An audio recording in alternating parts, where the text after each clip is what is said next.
which are under a tight time schedule. So I'm going to ask that we get started now and just sort of work through whatever noise is involved in serving. Our first speaker is Kathleen Clark, who is a candidate for school board. She's been very active in a number of school planning functions and school community service in various volunteer capacities. I'll leave it to her to further introduce her own bio. I give you now Kathleen Clark, who has to sit here in front of the TV and talk into the camera as well as the audience. Yeah. Let's give Kathleen a warm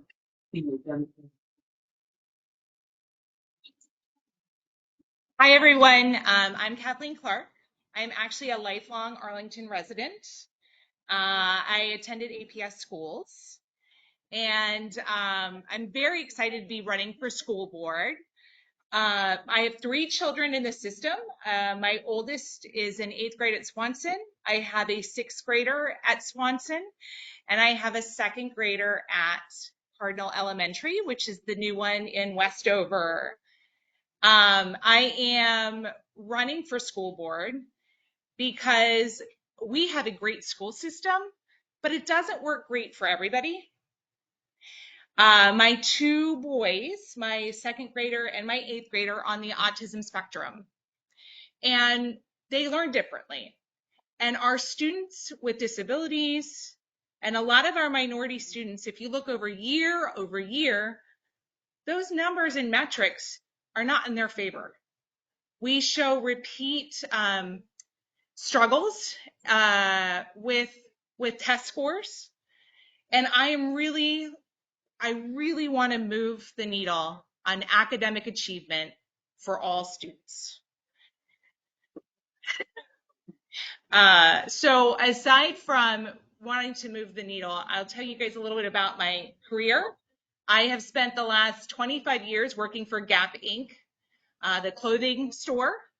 I'm an internal auditor by profession, and I've spent the last 16 years with internal audit working on end-to-end systems and programming. So I have a really strong background in how to look at systems, routines, processes, procedures, and I would bring that lens, including the long-range plans and budgeting, to APS. And then so aside from budgeting and my background in that, I do a lot with community service at work. So I also run the GAP Parents Equality and Belonging Group, and I spend a lot of time doing volunteer events with the company. So aside from just being engaged with APS, I do it at my work as well. And then lastly, I just, a little bit about the, collaboration. I very much believe in working through the challenges that we've seen in our schools. If you look anywhere, you will see that there are challenges happening with healthcare for our teachers, for our former teachers. And so I very much work on the premise of collaboration and working through SciFacs and our school teams to make sure that we are doing the right things for not only our students, but our teachers as well. And I have that background within my field, just working between our store teams with the Gap Inc. and our headquarters. I figured since this is a diverse group here, like I figured I'd open it up. If you guys have questions for me, you can ask me questions about my experience, ideas that I have. I was talking to Steve earlier, and he's friends with the planetarium. That was one of my favorite elementary school field trips that I did. So I very much believe in, in funding the planetarium. It is a fantastic opportunity for kids to learn. So before we go to questions, I just want everyone to understand that there is a school board endorsement process that is under rules that the ACDC adopted 2 months ago. And there are 3 opportunities for in-person voting: May 5th, May 11th, May 8th, and May 11th. Yeah. And then on top of that, for the first time, we will have online voting. So we're going to use Election Buddy. You can either vote at the school using a computer, or you can vote on your own at home using a computer. We hope this will increase participation and turnout. So this is going to be the most participatory, inclusive school board caucus event we've had. As you know, I've been director of a number of the school board caucuses in the past, and it's been a logistical challenge. So again, school board is going to be selected separate from the county board primary, which is in June. And we are filling 2 school board seats. 2 seats this year. So it's very important that you shop around and find your favorite candidates.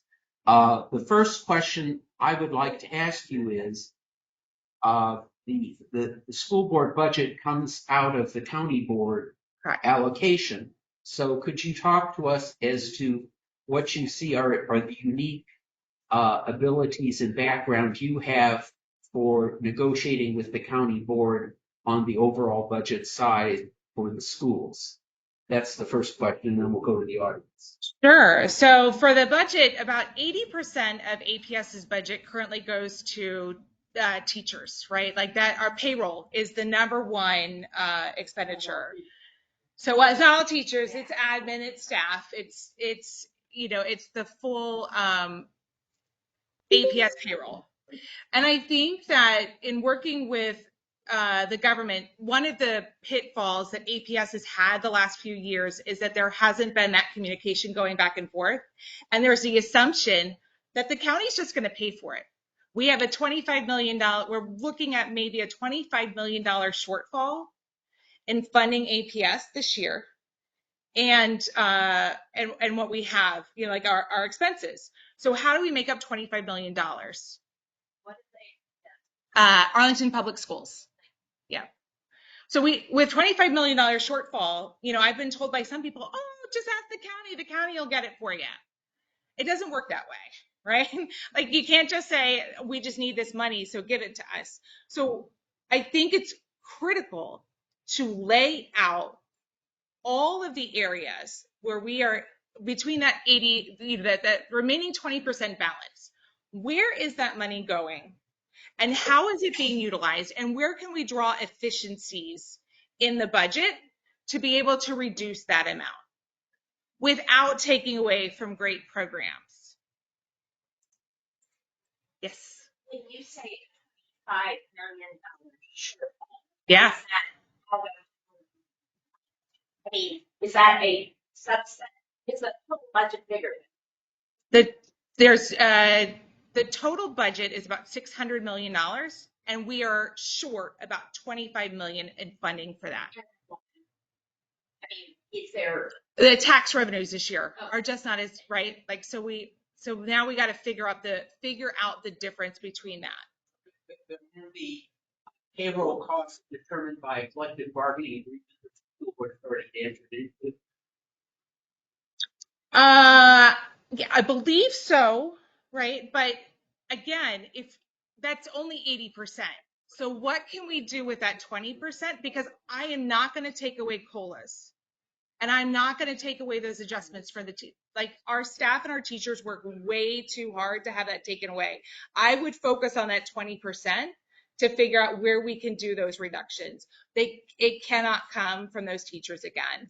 If you look at the year over year results, and when we took away from teachers, I asked the other day, a tenured teacher, I said, how much money do you think you lost? The last couple of times they haven't done it, which I think was 2008, 2010, 2011. And if you look at the step increases, she goes, look, I figured it out. It was about $100,000 that I lost in income. So when you think about $100,000, like that's a substantial amount for a teacher. Now, think about that in fact that we have either really young teachers teaching right now, or we have 30-year veterans. We don't have anybody in that sort of 10 to 20-year range. So those 10 to 20-year range, you're going to hear, we're not getting a bonus. We're not getting a rate, like in my world, it's a bonus, but we're not getting our pay raise. We're going to leave, right? We're going to go work in a private industry where we're going to get paid more. And then that cycle continues where we're continuously going through teachers at a very young rate. Or a young age. They don't have the experience. We have no tenured teachers in our system because the 30-year veterans are retiring. And that is a tremendous long-term cost, not only in the kids, but on the community when you're continuing that cycle of having to hire all the time. I see that in retail. It costs about $8,000 to continue to hire per person because you have to continuously do all that training. Speaking of teachers, because there's a teacher shortage, Yes. it means that the existing teachers have to take on additional workload. Many of them have volunteered. They actually get extra pay, but they volunteer to take an additional work Yes. beyond their existing course. And these teachers are being called on to do attendance, follow-up, and Yes. there is a chronic absenteeism rate Yes. very high. Yes. Elementary home. So, you know, you say there is a budgetary shortage. I'm asking myself,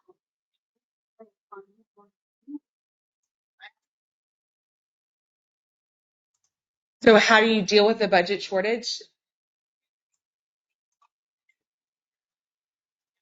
Right.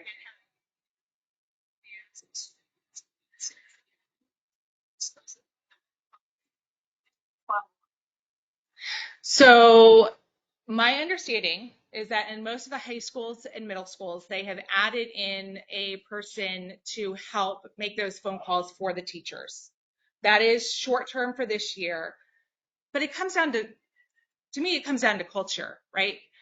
School has become about testing. We are teaching to tests, and our students we are passing our students in classes without them having the skills. So if you ask high school teachers now, are the skilled kids coming to me prepared? The answer is no, most of the time. And so if they're not coming prepared and they're going to the school and the classes, they're not engaged, they don't know the material, they're frustrated already, and that is much harder to get people to stay and come to class if they aren't engaged. So then it becomes about the teacher, and how does the teacher have the time to engage students in that manner?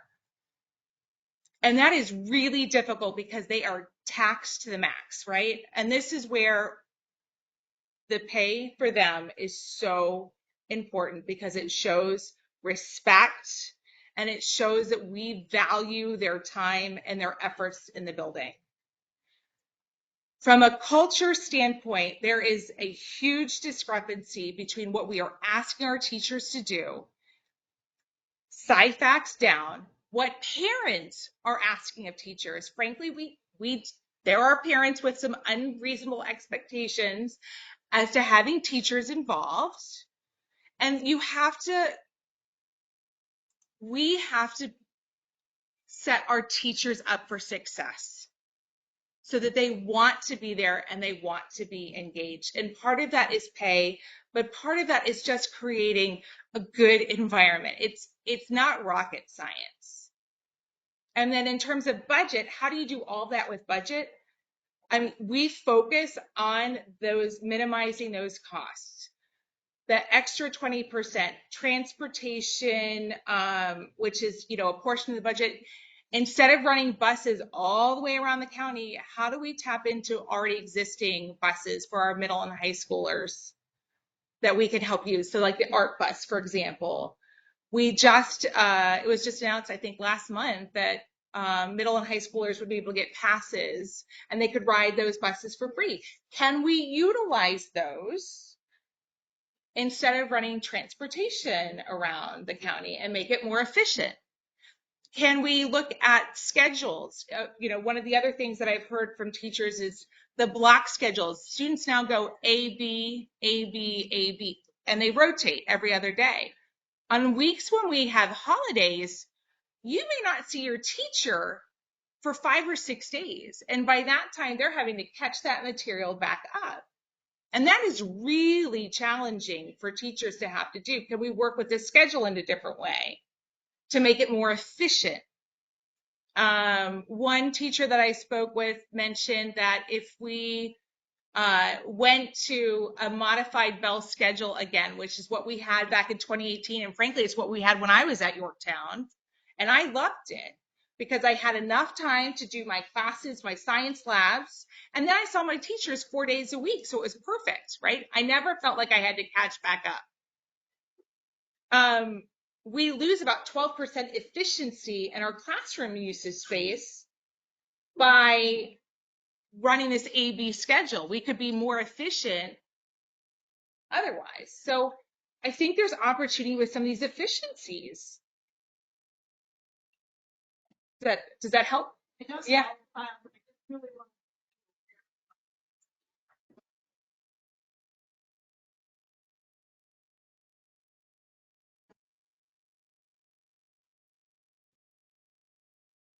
Yeah. to see. It's not a great picture. So how do we keep people feeling good and engaged? That's right.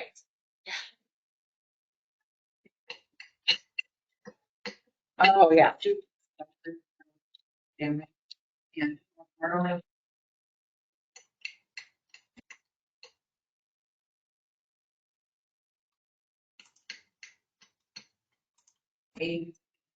Yeah. About learning loss and how we're going to do that and what it should be. Yeah. So the question was about learning loss. The question was about learning loss and whether we're on the right track. And so the answer is no. Right now, we're not on the right track. The state is offering tutoring, but we have kids that are significantly behind. And trying to get tutoring done in the school day is really challenging. So parents that can afford to are hiring outside tutors. They're doing it in other locations, right? But I will speak to my son. My son is challenged right now in algebra. And the game plan is to have him do more algebra time. But the reality is his algebra class has 22 kids in it, and which doesn't seem like a lot, but we have 22 kids in that class that have not come in prepared for those skills yet. So we're making up for skills that they didn't have 2 and 3 years ago, right? Because we were to that point with the pandemic. So when you don't have those skills going into it, it makes it much more difficult. And so I have a tutor that comes to my house, and it's not during the same time as the school day. We are trying to force it during the school day, which I understand and appreciate, because you do have parents that aren't able to pay for tutoring, and you do have parents that don't have the ability to get their kids to and from all the schools. We have parents in Arlington that maybe don't have access to a vehicle. And so we have to think about it both ways. It is not easy. I don't think we're doing enough for those students. We are not triaging it. We should really think about doing some smaller group settings and classes. But that also requires our schools be fully staffed. It costs money, right? But there are ways that we can do it and make more sense. If you have a rotational model, which I know that some schools have leveraged, co-teaching classrooms. My son is in a co-teaching classroom to be able to work with smaller groups. That does help some. But at the end of the day, we have some really high class sizes, and that is certainly contributing to this. Yes. You mentioned the need for improving special needs.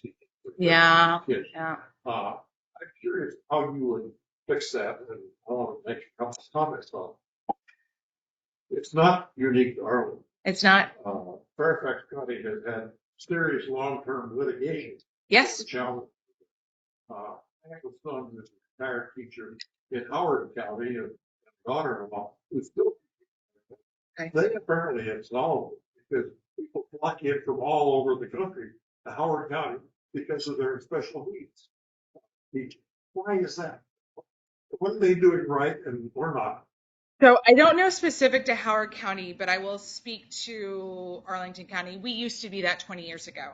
And there's a couple things that happened between now and then. When we switched to this model of inclusion, which means that we are going to include 80% of special education students 80% of the time. We offered no training or little training to the teachers in the classrooms that were expected to do this co-taught classroom. So training was a huge opportunity in that respect. For a degree in teaching in the state of Virginia, you actually don't have to have special education experience. You don't have to have special education training. You have to have 40 hours of gifted training, but you don't have to have special education. So we're throwing teachers into the classroom without the necessary skills. And one other, and maybe Howard County does this, and I can certainly ask around to my teacher friends that have worked in other counties. We don't do best practices well here at all. So best practices would be like if we would be leveraging really successful teachers and modeling that for younger teachers that are coming into it. We actually don't tap into that at all. And I know a brilliant 5th grade pair of co-teachers that would be amazing. My daughter, who is what they would say is neurotypical, she's gifted, had the same teachers that my son did, and he's autistic. And I'm telling you, those two teachers were able to tap into each and every student in that classroom. Why aren't we taking what they do so well and leveraging that? Because guess what? That doesn't cost money, right? That's free. And we don't tap into that enough at all. And for many decades now, Arlington County bought seats at the Thomas Jefferson School of Technology. Yes. And I was wondering how you felt about that.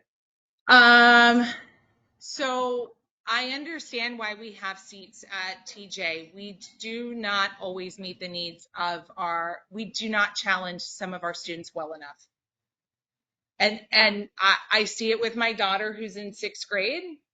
She's able to do the material very easily. She's not a student to ruffle feathers with her teachers. So she is, she'll sit in class and she'll do her work, but she often finishes earlier than everybody else. And then she picks up a book and reads. We have students that are like more. We actually don't set those kids up for success. So you're in favor? I am in favor of it, but I do wish we had the ability to serve them here, because if we did, they wouldn't go, right? And if they're not at TJ, they're going private if they can afford to. Other questions? Yeah. What do you think of, and I know teachers are doing this already, but I saw it in your daughter's classes, but teachers think computers such that a student can be moving ahead on the homework, or not be forced to move ahead if they're taking more time, getting in the middle of the So-called computer-assisted instruction or program learning. So program learning does serve a purpose. And I mean, you will not graduate school and move on to any career without using technology. I think the way we use technology is important. I don't think it's everything all the time, but it is critical that we use what we have available. And if there are opportunities online to be able to push that learning, we should do it. My kids actually enjoy most of those lessons that they do online, but we cap them at home for doing them because I'm teaching my kids healthy boundaries around technology. Like that is my responsibility. So I'm teaching those healthy boundaries.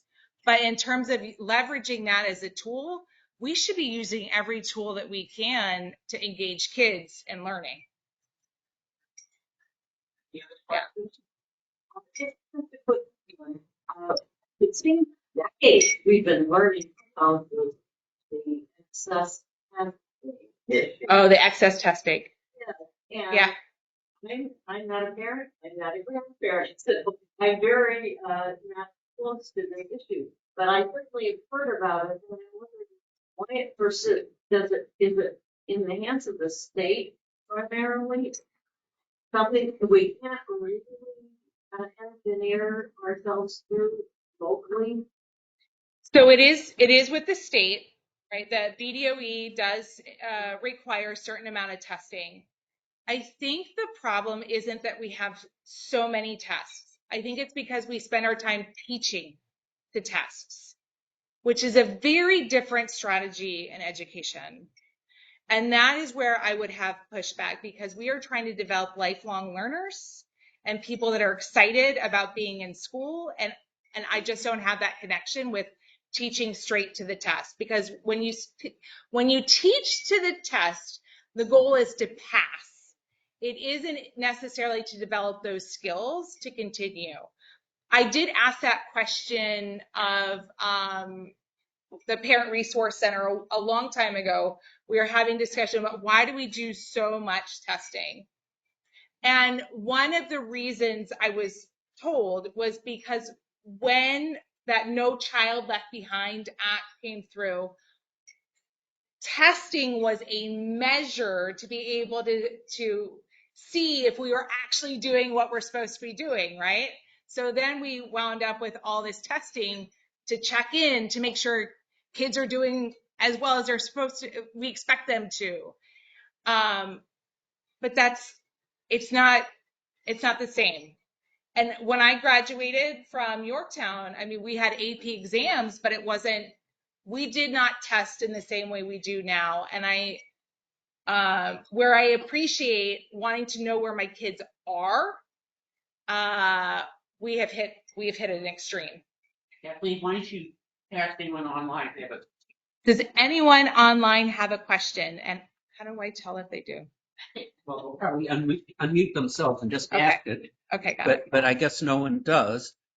Okay, so why don't you just take 1 minute to summarize and give your closing pitch and tell us your website. Okay. So in closing, I have spent the last 6 years engaged with not only special education PTA, CCPTA, volunteering in schools, listening to teachers, listening to other parents about where our pain points are in the system. I have spent a lot of time around special education, mental health, and I found a void a year and a half ago in resources around drug awareness for our neurodiverse students, and actually partnered with community members to create a training for parents. So I'm a candidate who looks at opportunities and voids and figures out ways to fill them. That training cost the county nothing. We were able to do it in-house, and we were able to get parents some resources they needed. And I very much think that we can do practical things, not just those little moments of looking for training and resources, but also bigger long-term planning where we're focused on our budget. And we can do things by making hard decisions, but they don't always have to come at a loss of something else. In your website, please. And my website is it's Kathleen for Arlington School Board org, and my email is info@Kathleen for Arlington School Board. FOR or FOR? It is FOR. Yes, I have flyers to pass out. Thank you so Okay. much.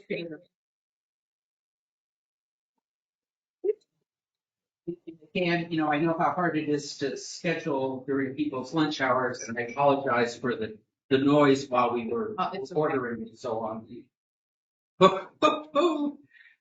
Okay, so Tenley, do you want to come up here to the hot seat?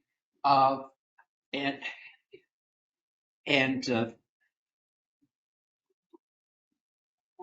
We doing that like that? yes, you can do that too. That's fine. Yes, yes. So Tenley is a candidate for county board, and she comes from an extensive background in community involvement. The county board primary is in June. So it's very confusing now. We have a presidential primary that's already underway where you get to vote between Joe Biden. Okay, well, we'll pause for just a minute while the food comes out. But the candidates are Joe Biden, Congressman Green from Minnesota, and is it what's the name of the nice lady? Anyway, so the three candidates on the Democratic ballot, that is on Super Tuesday, and then we have the school board race in May, and then finally the county board race in June. As been previously announced, Libby Garvey is not seeking re-election, so this is effectively an open seat, and there's one county board member to be elected. And so we're so grateful to have Emily come in and talk to us today about her candidacy. And I'm sure that once all the food is served, you'll give her your very careful and close attention. So it's all yours. Thank you. Good afternoon, everybody. I am Tenley Peterson, and like Bob said, I am running for Arlington County Board. I am an APS mom, a progressive Democrat, and a candidate. I have more than a decade of experience working on Arlington County commissions. I was on the Budget Commission for 8 years. I chaired it for 4. And I've been on the Planning Commission for the last 4 years, and I'm chair of our SPRC subcommittee, which is the one that kind of works on specific development projects. So public service has always been a family value. Both of my parents were involved in our small Massachusetts town government. My dad was on the school committee. My mom was the library trustee. My husband was in the Navy for 7 years, so we traveled all over the world for his Navy service. After he got out, we settled in Arlington and have made it our home. We love so much about Arlington, from the walkable neighborhoods, the great parks, the local businesses, the public transit, the diverse neighborhoods. There's so much to love. And we're so glad to raise our 3 children here. We have 2 APS kids, a 4th grader and a 1st grader, and a preschooler right now who will be joining APS soon. So we're so fortunate to raise them here. And there's so much to love about Arlington, but our region is changing. And so we need to be really intentional about making sure that our change works for everybody, for every person who lives in Arlington. We need housing that works for everybody. I supported the expanded housing options proposal to add increased housing stock to Arlington. And I also care a lot about focusing on our history of developing the transit corridor, making sure we get a lot of housing right near Metro so we can take advantage of the sustainability benefits there. I'm also very supportive of making programming that can help seniors age in place, so taking advantage of missing middle to adapt your existing home. Seniors who may have raised their families in their homes may want to, adapt their home using a toolkit that Arlington County could develop to have another family live in their house as well, or maybe a bachelor in the upstairs and another family downstairs. So looking at ways to help seniors do that. On the Planning Commission just last night, we recommended adjusting some of our codes so that the Columbia Pike can introduce more senior living communities, make it easier to encourage development along that region. So I've got a lot of experience on the Planning Commission, looking at ways to develop in ways that work for all of Arlingtonians. It's essential that we support our schools. We just heard a really compelling conversation about how important it is that we're supporting our schools. As a county board member, I would respect our revenue sharing agreement, work with the school board members to make sure that school needs are getting met, with whether it's after school programming to help kids kind of stay engaged after school, to supporting our teachers. I'm actually a substitute teacher at Arlington Public Schools. Last year, there was this the substitute teacher crisis. There was a shortage, and I had time in my schedule, and I said, I want to help out my kids' school, so I signed up. I've been subbing about once a week for the last year plus, and I've really enjoyed doing that, getting to be with the kids, seeing the joy in their faces as they learn, but also seeing, how we could help and why it's so important for the county board to support the school board. And I want to make sure that we're closing those disparities so that every kid that graduates from Arlington is ready for their next step, whether it's continued education, military service, or a job. Arlington also needs to support those in need. I want to make sure that we have strong social safety net. We're supporting our human services programs as well as our local nonprofits to make sure that every family and every kid and every veteran has access to a place to live, healthy meals, appropriate health care, including mental health services, and a safe place to go when home is not safe. And finally, I want to make sure that Arlington is a leader in addressing climate change. This is so important for our future. Arlington is really well poised to be kind of at the head of the game for our country and the world. And I want to make sure that we are continuing, in my planning commission work, I have long supported sustainability efforts. I would continue to do that as a county board member, making sure we have efficient buildings, making sure that we're preserving our parks and our trees, making sure we're incorporating native species into our development, and reducing emissions, supporting EV charging infrastructure. So we've got our buildings, the ones that we're building are ready for the cars of tomorrow. Last night, again, at the Planning Commission, we strengthened our green sustainability requirements along Columbia Pike, which is a great first step. It's not the only step, and we're going to have to keep working to make sure that Arlington has, really strong sustainability programs to address climate change. And so there's so much more that I want to share with you, from looking at our community policing, lowering our office vacancy rate. So please let me know how I can tell you more about my campaign. Thank you so much. Thank you. That was beautiful remarks. The first question I have for you is the decision to use ranked choice voting in state-sponsored primaries, such as the primary you're in, has been delegated by the state to the county to decide whether they want to use ranked choice voting or not. Do you have a personal preference on it? Well, it seems like it worked really well for our last primary in that we saw a lot of voices come out, in particular with our expanded housing options, missing middle conversation. When I was at the Planning Commission hearings and we would have members of the community come and speak to us at public comment, we would get, half that were enthusiastic supporters of that program, and, so, a good deal of people that were, skeptical and, we're not sure about this, we're hesitant. And so I think the ranked choice voting did reflect that well in the turnout.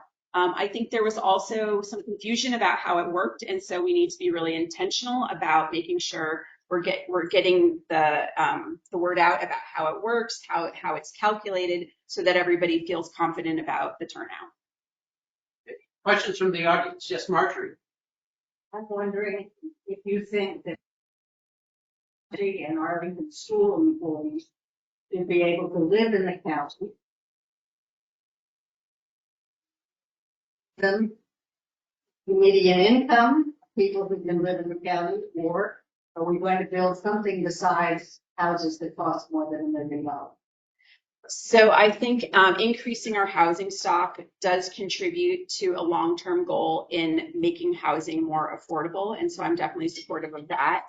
I also do think there are a lot of benefits to having people who work for the county live in the county. And so I would be interested in pursuing different programs to, help offer programs to like offset maybe some of the cost of living. Maybe if you were going to purchase your first house, we've had programs in the past that could offer Gave them up.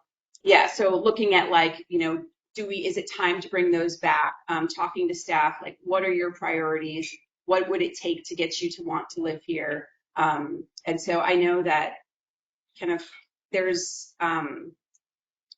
we want to make it for people that want to live here, they should be able to live here, and that's a priority of mine. And so I think looking at our increasing our housing stock is an important way of helping to achieve that while also offering programs to live where you work. So what county's current position is on tiny housing. For those of us who did not build a house to the size of a lot, I could find a house there, say for my son who will never be self-sufficient. We do have a program to allow accessory dwelling units in Arlington, which I think would be very similar to a tiny house concept. So if you have, your house, you have a big backyard, there is a way to put a tiny house back there. I'm not sure if tiny house isn't a formal definition, but we do have an accessory dwelling unit program with the goal of expanding our housing stock and putting smaller properties in the backyard. So I can do that now, what I hear you saying. Yes. And whom do I go to get the proper permits and requirements to do that? Okay, well, so through our planning offices and our CPHD, I can get you in touch with the right people to start talking about that. I'll just make a note. My goal is that I'll move into the tiny house. You'll move into the Okay. Yes, Paula.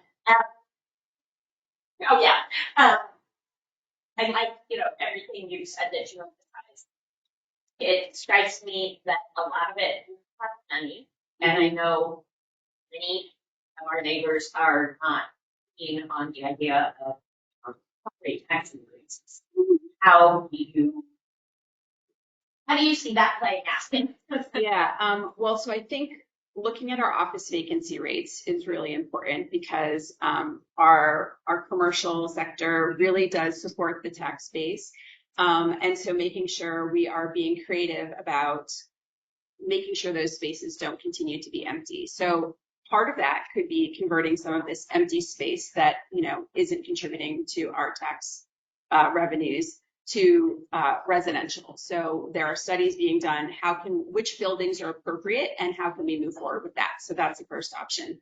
I think we also want to make sure that we continue to have the amenities in Arlington that attract businesses here. So why did Amazon want to come to Arlington? Why did Nestle want to come to Arlington? Why did Boeing want to come to Arlington? It's because of our strong schools. It's because of our walkable neighborhoods. It's because of our fantastic park system. It's because of our wonderful, diverse neighborhoods. It's because of our local businesses.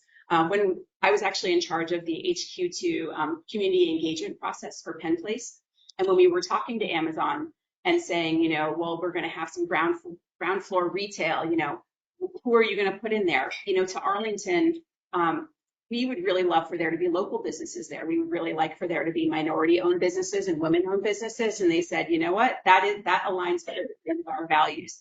That's who we want to.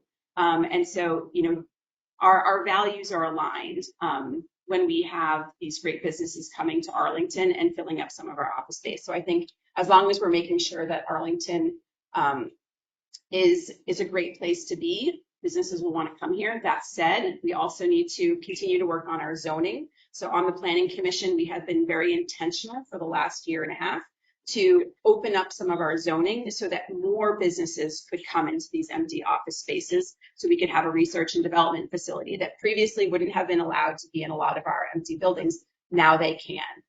Looking at, if somebody wanted to have a microbrewery and they could make it work in one of our empty office spaces, they're now eligible to go into some of these spaces. even a doggy daycare that previously wasn't allowed, now it can be. So on my work on the Planning Commission, we have been very intentional about making this an option. We look at what other cities around the country are doing. Cambridge, Massachusetts was one of our kind of case studies, and it worked. So we are being very intentional about closing office vacancy rate. We will continue to do so. We will continue to be creative, and that will help support our revenues into the county. Yes, Joan. Just managed to introduce it later this month, and probably low shortfall. I'd like these comments that you can make on that, and whether there might be a rate increase in tax, or what you would like to see. As a county board, we how would you approach the budget? Yeah, well, so I think it's still a little too early to tell, but when I was on the Budget Commission for 8 years, it's definitely something that we would look at. Usually at the beginning of the budget cycle, there would be a lot of concern, about what are we going to cut? This is going to be really stressful. I know the county staff have already been working their budgets, seeing, where they could make some room if we do need to make cuts. And so I think it's a partnership, working with the county manager, working with the departments to identify if we need to, what can we give up this year. That said, when I was on the Planning Commission, we talked with departments a lot about we need to look at performance measures. What are your performance measures and how do they relate to the budget? Because sometimes we would get budget requests in that would say, we really need money for this, but we'd say, well, your performance measures, it looks like your performance measures are really strong in that area. So can you help us better explain why you need money for that? And so I think that's part of the conversation, making sure that we've got the performance measures to show when we need more money for something. And that kind of helps us kind of at the end of the budget cycle when we've been talking about cuts, what really needs to be brought back onto the table. We definitely need our balanced budget. That's obviously required. I'm really proud that Arlington has had our very strong bond rating, and that is very important in the long run. And so, yeah.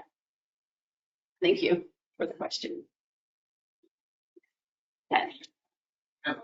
Full disclosure, 30-year term. 10 years of which is 5 years. My wife is 20 years before me, so in any event, on the exceptionally well, but I was at a house that brought that forward. So there's still 1 or 2 flaws. That sort of always back to the role that's been here. Yeah. It's partially my fault. And at the end of the day, we require a deed covenant, okay, to secure the 2 units and to ensure that they would remain as originally intended under the program. The problem with that was, as I discovered when I, with full disclosure, when I built the first one to town, okay, while I was out, was when you at the end of the day, we had primary mortgage, and I can go back to finance construction. Pretty expensive, right? So about $75,000. Buildings. This is basement level, walkout basement level. But what the covenant did is we went to refinance. Every lender we discussed this with said, "Oh, sure, we love it, 5% of purchase through mortgages, but we're going to have to give you investor over rates, which if you know an investment property, buy an investment property, we're going to pay a couple extra percentage points interest." That it's still a lot of district. Columbia cured that problem. Every county barely cured that problem, but we had been too stubborn. Partly, I think, because of prior county departments. Okay. Okay. I think we might have a better path. Particularly since the missing middle effort and some thinking about zoning. It seems silly that we should still be wrestling with this problem in the earliest step, which was accessory dwelling. Mhm. Yeah, okay. That's really helpful to know, and I'm definitely gonna follow up with this. Earlier, Mhm. neighborhood. Affordable housing, served 30 years. Mhm. I couldn't disagree more with abandoned house. Okay. It's a misnomer. The fact that we use the label, a lot of the parents use the label of, you know, basically saying this was correcting exclusionary zoning. You know, Mhm. look at all the proposals. G. Roy Hill, whose father was a former congressman, Mhm. they sold the property up on Vermont. Right, North Arlington. People bought that for $3 million, tore down the old mansion. Now they're trying to flip $10 million. Mhm. It will not result in one house for less than $1 million, Mhm. or it will result in rentals. Owned by national investments. I'm sorry, that's coming for 50 years of Mhm. hands-on Yeah. affordable housing advocacy, and what so that's my sense. I was flagged during all that was happening because my staff were being forced to do things they didn't want to do. They used housing staff. Plans. Yeah. Then they use the expertise in the house. Well, thank you for sharing that. I mean, I do think that, whether they are homes that are being sold or apartments, families will be able to live in those units, or people will be able to live. So I appreciate your, yeah.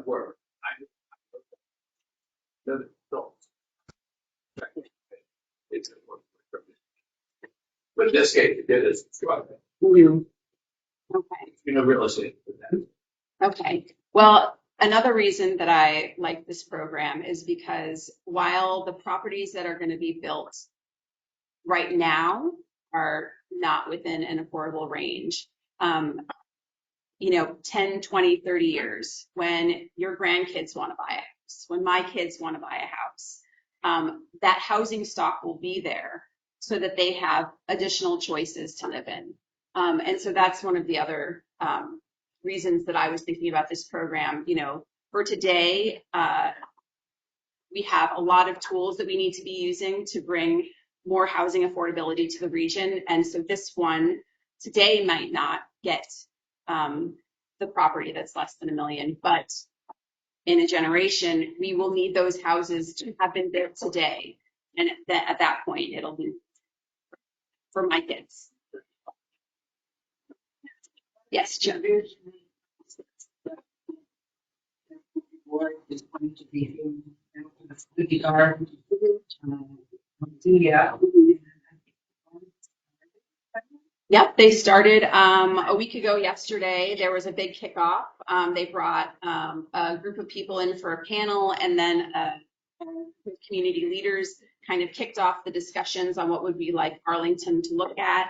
I think it's an important way to kind of bring people into the kind of long-term strategies of what we want Arlington to look at. It had been a while since we had done a visioning process. I think we also have our community plans, which we can also use to help shape that vision. A lot of work from both staff resources to community leaders, community engagement goes into building those plans. I think those will inform our visioning, but yeah, good to have big conversations. Yes. Marjorie. Delegate Patrick Pope introduced legislation to change our form of county government. Mhm. I don't think it's going to happen this session of the General Assembly. I have a very basic concern about it. Okay. Arlington has, I think, dozens of authorities to do different things from what any other jurisdiction in the state can do, because the General Assembly has adopted things for the county manager form of government. We are the only county manager form of government in the Commonwealth. And Richmond sort of goes, oh, it's those people in Arlington, if they want to do it, it's okay, but it won't happen to anybody else. We're going to lose all of those special authorizations if this new form of county government is all around heaven. I will say, we would not have affordable housing programs in Arlington had that window not existed for us when we were first starting to address housing problems back in the 70s and 80s. It was critical that we could fold those pieces of legislation. Cheaper road with county attorney. The piece of legislation that allowed us before 1980, so we could use local general revenues to fund affordable housing. We could make laws. So that happened because of a piece of legislation specific on the county management. This question, I know a lot of our board members have been down Richmond, objecting to this. I'd really like to know what it's been very quiet. It's our child care ratio, interest in the board that manages our utilities, the water and sewer and whatever. There are many, many critical services that we get to do the way we want to do them because of that legislation. It's an also the hotel occupancy tax. Yeah. Yeah. So like you said, it's kind of been pushed off for now. I have been very eager to hear from folks when I am talking about my campaign, what their thoughts are. I've heard a range of ideas from, we should have more board members. I've heard people talking about like, we definitely need to do districts, and then people saying we definitely don't want to do districts. And so I think this is a conversation we as a community need to keep having. I don't think it's just we make a decision and then it impacts everybody. It's something that we all need to talk about and figure out what works best for Arlington. Yes, Paula.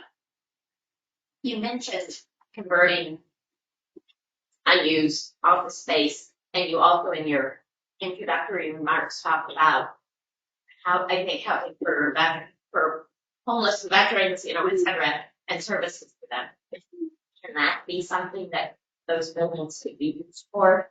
Yeah, that's let me talk with folks about that option. I know our economic development office has been looking at a menu of ways to address this. That's true, but it does help with one of our other priorities, which is taking care of our neighbors. So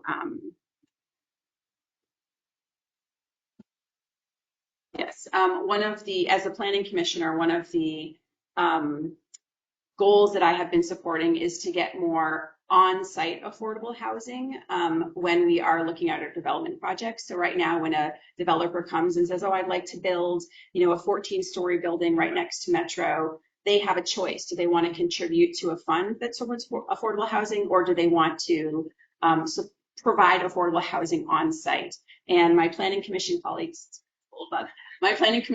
and I have really been encouraging them. You need to provide the units on site. We can't just keep putting it in a fund.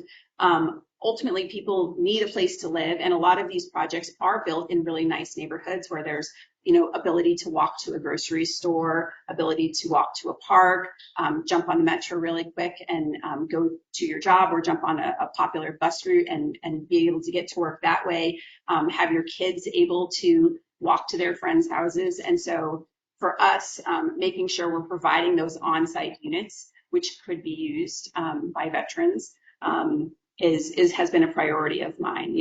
Veterans who need the affordable housing. Yes. A lot of people in South Arlington are asking about the proposal of monumental sports to build on 2 movie yards. Do you have a specific position on that? So this is another one where I've been talking with a lot of members of the community. I'm hearing a lot of concerns about, why are we doing this to our neighbor in DC? Concerns about transportation. We don't currently have the transportation to bring people across the river to Alexandria. we would really need to strengthen our metro system and really be getting people to use that if they were going to be coming across the river. I mean, I do like the idea of bringing people from DC to our, Pentagon City National Landing, using our, benefiting our small businesses, benefiting our restaurants. But that said, like, there is going to be a significant traffic impact, transportation impact, and we need to ensure that works for all of Arlington, including people who live in those neighborhoods. And don't put $1 quarter in our taxes. Yes, yeah, yeah. There's also an impact if Washington DC fails. Right. Arlington, Virginia is be nearly as attractive to Amazon, Boeing, all those other people you listed. Right. The reason Arlington is and Alexandria is because we all work together. Yeah, it's a regional. It's not like there's this wall. Maybe.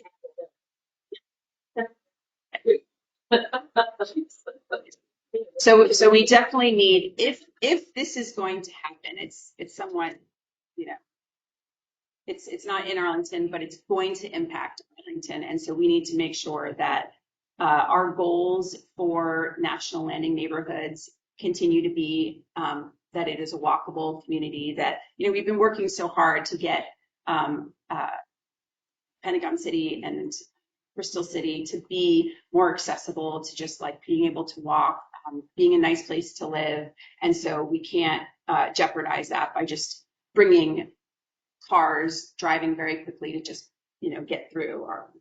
Well, but there's a downside to that. I lived in Bristol City before they upgraded Route 1, and there was a horrendous traffic jam there all day, every day. And it was very difficult to drive or walk from one side of Route 1 into Bristol City.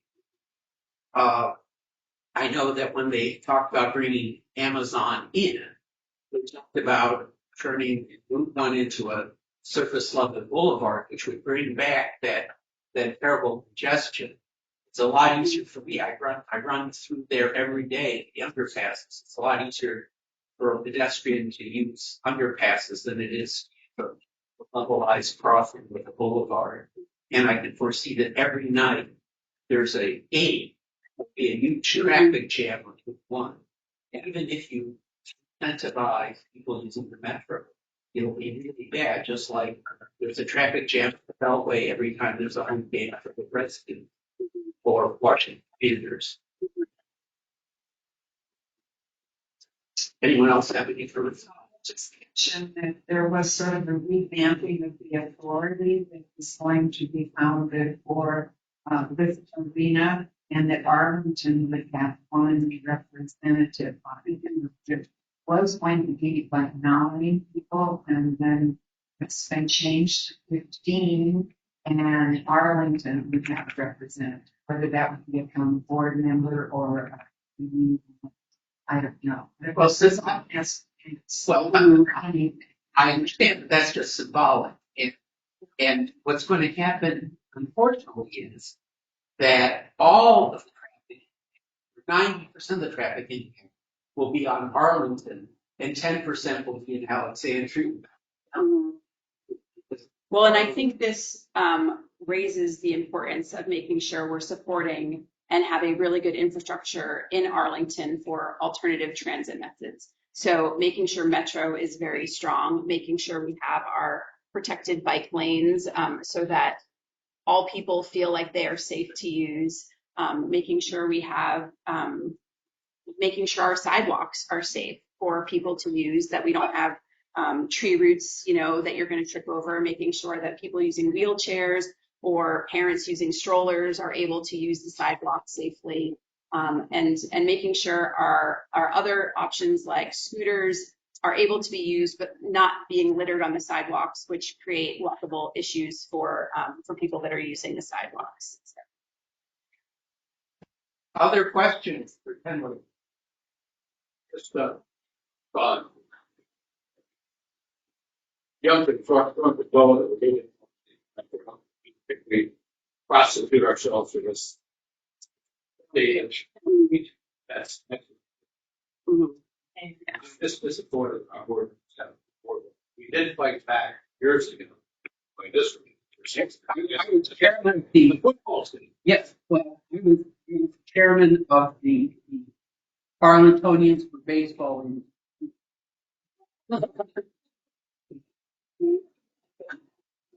Davis. I'll take another. I really agree. Or I mean, they're practicing. How was it, there's Bell? The other- We need to for new development and really green space and native. Yeah. Well, and that's really important from a climate change perspective, addressing the heat island impact. I mean, we're an urban area, so we do have a lot of buildings. The heat island impact can increase the temperature of an area by 10 plus degrees. And so if we're looking at a society that's warmer in general, having it be 10 degrees hotter is something that we need to look at very intentionally preventing. And so looking at bringing nature into our building designs, making sure we are looking at doing green roofs that can lower the heat island impact. So I've heard stuff saying there are limits to what Arlington is able to require of developers because of Richmond. I haven't done the research to figure this out. So a lot of the work that we do when we're working with developers is through our community benefits package. So, they can build by right, and usually that's something very small, and and it's to our benefit for increased, housing, that they build bigger. And so we work with them, staff negotiates with them to say, okay, well, you want your increased density, how can you work with the community to make sure that we can, offset some of what comes about when we get that increased density. So are we looking at contributing to parks, the design, bringing having a park on your property that's open to the community, even though it's your property, the applicant or the builder, the developer maintains the park for us. It's the affordable housing contribution or on-site affordable housing, a public art contribution. So there's a lot of ways that I mean, honestly, there are blue squirrels on one of the buildings along Wilson, the one that moves up. And it's there could have been a tree there that said you got blue plastic squirrel, which I guess is. Yeah.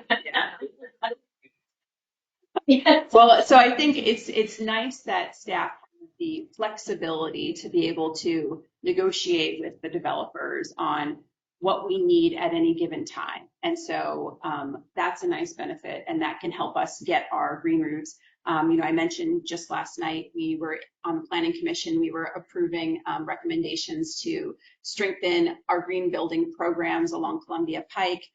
We're also discussing increasing the green building incentive program for the rest of our buildings kind of outside of Columbia Pike. So this is definitely something that we are interested in, increasing the requirements for being sustainable at a rate that works with businesses still wanting to come to Arlington, still wanting to develop in Arlington, but also make sure we're addressing our climate change needs.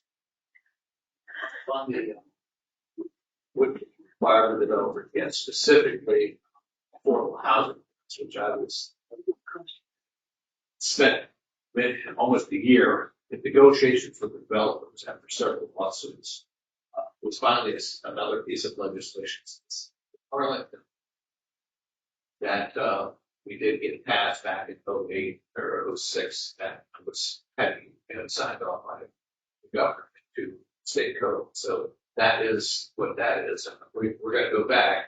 It's going to be a tough negotiation. On the development around them. So we got the handy back in.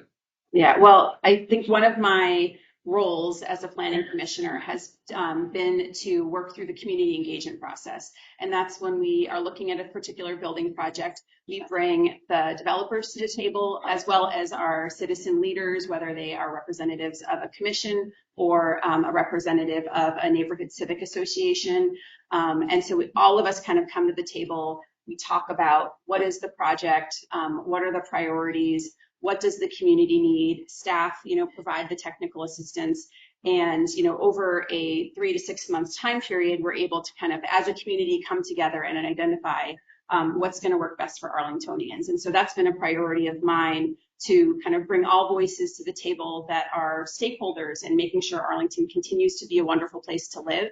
And, where do we have consensus among the table? Where can we work together so that ultimately we can do right by Arlington and all Arlingtonians who want to live Do you Do you want to take? we know that as the Arlington way?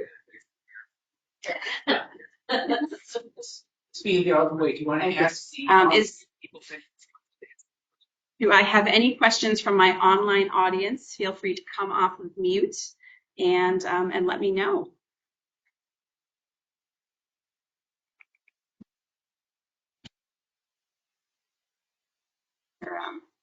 A way to see, well, we've got 4 people here. Yeah, but no one's raised their hand and no one's come off of mute. So I suggest you take 2 minutes to summarize. Tell us your website, and thank you. Great. Well, thank you all so much for inviting me here today. I've had a really nice time getting to know you, knowing what you care about. You can find more information about me and my campaign at tenleypeterson.com. I'd love to have your support when we have our ranked choice voting in June. I'd love your #1 vote. And if you're interested in sharing more with me about what you care about, I'd love to have coffee, talk more with you. If you're interested in volunteering, I'd love to bring more people to my team because I really care about Arlington, and I want to make sure, we're all working towards a vision together.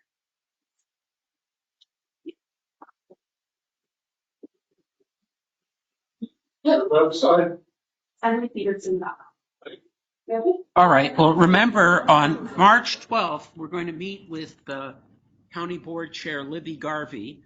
And I hope some of you make more of an effort to come to Busboys and Poets, because the conversation here is really lively. I don't know how many of you can hear the questions. We're going to try to do a better job in terms of microphone and webcam next month. But thank you again for tuning in.